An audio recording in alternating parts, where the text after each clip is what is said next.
As you can see, I'm a science reporter at TVNZ. In my current job, it's very much keeping an eye on those sorts of field science and transport, keeping contacts, seeing what are the upcoming issues. But my day job effectively is more being a general reporter. So I'll just give you a good example. This is probably one of my favourite stories I've ever done, just for me personally, because, here we go. This story was, I'll let you see, but this story was essentially about a guy in Hamilton working for plant and food research and the things he gets up to with bumblebees. But as Will Hines explains, a high-tech study here could help turn around dwindling bee populations worldwide. She's part insect, part machine, a queen bumblebee sporting her own little radio transmitter to monitor her every move. We're using them as a tool to find out where do queens go, the queen bumblebees, where do they go, where do they search for nest sites, and once we find those nest sites, then we can describe the physical characteristics of those sites. Looking at scientists' work with regards to profiling what they're doing in the field, your job is to convey all of their research, what they might have learned over many years, to a general population. That can be difficult, especially with a tough subject, but it can also be rewarding.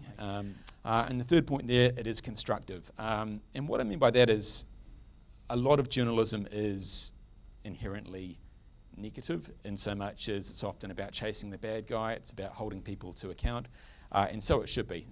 That's the way journalism will be into the future, and I hope it is that way because that's arguably its most important function. But science reporting, I feel, adds a constructive element to any news bulletin, to any sort of publication. It adds something that's perhaps a bit more thought-provoking. It adds a bit of light to the negative issues shade, if you like. All right, some challenges. The first one is getting scientists to understand the media. Scientists are wonderfully intelligent people. They understand their area of science inside out. But quite often they don't understand the media. They don't understand the questions we want to ask. They don't understand where we're pitching the story. They'll be talking to their expertise up here as if they're talking at a conference, whereas we want them to be talking here. We want them to be speaking to a lay audience, if you like. They also don't get deadlines. They don't understand what pitches we need for a television story. In television, we're a visual medium. We need to show them doing their science. Furthermore, audiences enjoy science reporting.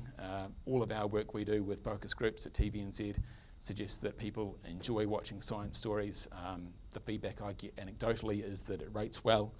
And lastly, this is a bit of a selfish thing. If you're thinking of finding an area of journalism you like, this is one where you get to meet interesting, intelligent people on a daily basis. You get to interrogate them, pick their brains.